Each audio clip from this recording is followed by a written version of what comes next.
नमस्कार, astro universe channel में आप सभी का फिर से स्वागत है। आज हम चर्चा करेंगे चुनावी मुद्दा पर, यानी चुनाव किस लिए। तो इसलिए कि बंगाल में होने वाले जो विधानसभा चुनाव है 2021 का, यह सभी के मन में एक उत्कंठा, एक जिज्ञासा, एक हलचल सभी लेकर के आ रहे हैं और जानना चाहते हैं कि टीएमसी यानी ममता बनर्जी की जो ये टीएमसी है, जो 1998 में पार्टी फॉर्म की गई थी, तो जिन्होंने किसको हरा दिया था, तो सीपीएम पार्टी जैसी बड़ी पार्टी को हरा करके एग्जिस्टेंस में आए, तो क्या वो अपना शाख बचा पाएंगे, यानी क्या वो ममता बनर्जी अपना शाख बचा सकेंगी 2021 में, या फिर ऐसा होगा कि बीजेपी पार्टी एक नई पार्टी बन करके बंगाल में आ जाएगी। तो इसका मैं डीप एनालाइजिंग करके आप लोगों के सामने लेकर के आऊँगा। मेरे पास ममता बनर्जी की कुंडली है, मैं उस पर होमवर्क कर भी रहा हूँ, लेकिन उसके पहले मैं ये आप लोगों को बताता चलूँ कि उसके पहले ये जो चुनाव है ये तो अप्रैल और मई महीने में होने की संभावना बिल्कुल बनी हुई है और प्लैनेटरी पोजीशन के बारे में मैं बिल्कुल चर्चा करूंगा आप लोगों के सामने कि क्या होने वाला है, क्या अंजाम होने वाला है इसका। लेकिन इससे भी पहले जो बात बहुत ही महत्वपूर्ण है वो मैं आप लोगों के सामने रखना चाहता हूं, वो ये है कि अगले महीने फरवरी को मैंने कहा है इसके पहले भी एक प्रोग्राम में कि 9 से 12 फरवरी तक एक ऐसी ग्रहीय स्थिति तैयार होने वाली है। मकर राशि में कुल 6 ग्रह चले आ रहे हैं एक साथ। उसमें शनि महाराज यानी ग्रह महाराज की स्थिति ऐसी है कि वो श्रावण नक्षत्र, यानी उसको श्रवणा नक्षत्र कहते हैं, तो और चंद्रमा खुद जो है वो रोहिणी नक्षत्र में है। तो कुल मिलाकर के ऐसा देख सकते हैं आप, यानी जो चंद्रमा की नक्षत्र है, यानी एक्चुअली कहने का तात्पर्य ये हुआ कि शनि महाराज जो हैं, जो ग्रह महाराज हैं, वो श्रावण नक्षत्र में रहेंगे, जो 23 जनवरी 2021 से ही हैं, और 27 जनवरी 2021 से राहु वो रोहिणी नक्षत्र में हैं, वृषभ राशि में।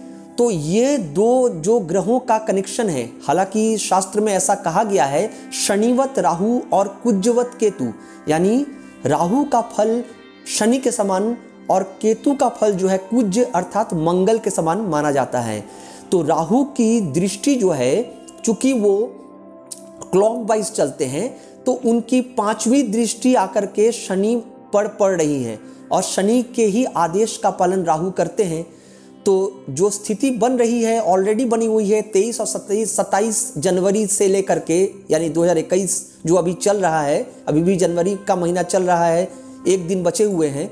तो शनि महाराज फिर से मैं कह दूं कि वो श्रावण नक्षत्र में हैं, गोचर कर रहे हैं, लगभग 1 साल तक रहेंगे, और राहु रोहिणी नक्षत्र में वृषभ राशि में है, और चूंकि राहु की दृष्टि शनि पर है, तो ये कॉम्बिनेशन जो है, और उसके साथ क्या हो रहा है कि और 5 ग्रह जो है वो मकर राशि में रहेंगे, तो उन पर कुल मिलाकर राहु की दृष्टि पड़ रही है। यह एक अलग हलचल पैदा कर रहा है। ऐसे ग्रह स्थिति में, और यही ग्रह स्थिति जो शनि और राहु की नक्षत्र प्राप्ति है, ये 1991, 92 और 93 के जनवरी तक भी रही थी। और उसमें क्या हुआ था हम सभी जानते हैं। मैं ये बात क्यों कह रहा हूं कि उसी समय श्री राजीव गांधी जी की डेथ हो गई थी, यानी हत्या हो गई थी। उसी समय बाबरी मस्जिद जो है वो हत्याकांड हुआ था। पीवी नरसिम्हा राव जी जो प्रधानमंत्री थे, उनके स्वास्थ्य को लेकर के परेशानी आई थी, दिक्कतें आई थी, कुछ कम्युनल राइट्स हुए थे। तो क्या कहता है शास्त्र, शनि जब जब श्रावण नक्षत्र में आते हैं, जो लगभग 30 साल बाद अभी वहीं पर हैं, तो इस नक्षत्र में रहने से क्या होता है, राजाओं को परेशानी आती है according to the shastra, according to the rule, according to the sutra of the shastras says कि राजाओं को परेशानी यानी दिक्कतें, समस्याओं का सामना करना पड़ता है। तो देश के जो राजा हैं वो क्या हैं, हमारे देश में प्रधानमंत्री राजा माने जाते हैं, और राष्ट्रपति जो प्रेसिडेंट है वो तो बहुत बड़ा पद है। तो इनको समस्याएं आने की संभावना बनी रहती है, या फिर बड़े राजाओं के समतुल्य भी जो लोग होते हैं, जो बड़े पदों पर होते हैं, उनको भी दिक्कतें आती हैं, दिक्कतों का सामना करना पड़ता है। मैं ये नहीं कहता कि इस इलेक्शन में क्या होगा, वो तो मैं बाद में आपको बता ही दूंगा।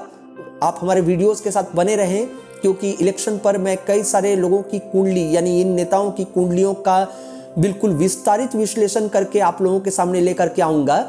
लेकिन फिर भी मैं ये कहता हूँ कि यह साल इस प्लैनेटरी पोजीशन के बाद मुझे थोड़ी बहुत शंका है कि अप्रैल में या मई में जो चुनाव होता है उसमें बहुत बड़ी दिक्कतें आने वाली हैं। यह चुनाव आसान नहीं होगा। ममता बनर्जी जी, जिनकी कुंडली बहुत स्ट्रांग है और उन्होंने एक नॉर्मल सी टीएमसी पार्टी को लीड कर रही थी, वो जब तो उन्होंने सीपीएम जैसे बड़े पार्टी को हरा करके वो सत्ता में आई। 35 साल जिस पार्टी ने राज किया बंगाल में, तो उसको हरा देना भी कोई साधारण सी बात नहीं है। तो उसी ममता बनर्जी के बारे में जब फलादेश हम करने जा रहे हैं, जो अभी फिर विधानसभा चुनाव जो ये होने वाले हैं 2021 का अप्रैल में संभावना बनी हुई है होने की पूर्ण, तो इसमें वो कॉन्टेस्ट जब कर रही हैं तो ये खेल उतना आसान नहीं होने वाला। चाहे दावे करने वाले जो भी दावे करें, बिल्कुल सही बात है, लेकिन ग्रह कुंडलियां क्या बताती हैं इसका मैं पूर्ण विश्लेषण करके एक एक की कुंडली मैं आप लोगों के सामने लेकर के आऊँगा। क्योंकि ग्रहों की बात जो होती है वो आखिरी बात होती है, वो ठोस बात होती है, और ये चुनाव बहुत आसान नहीं होने वाला। अगर यह चुनाव निष्पक्ष ढंग से और सुचारू ढंग से हो तो फिर इस खेल का मज़ा सभी लोगों को आने वाला है, और सभी लोग जानते हैं कि यह चुनाव बहुत टक्कर का होने वाला है, बहुत आसान नहीं होने वाला। तो आइए आने वाले वीडियोस के साथ बने रहें, मैं वहाँ पर इन लोगों की कुंडलियों को ले आकर के बिल्कुल विस्तारित विवरण आप लोगों के सामने रखूँगा। इस चैनल के साथ बने रहें अगले वीडियोस तक। नमस्कार।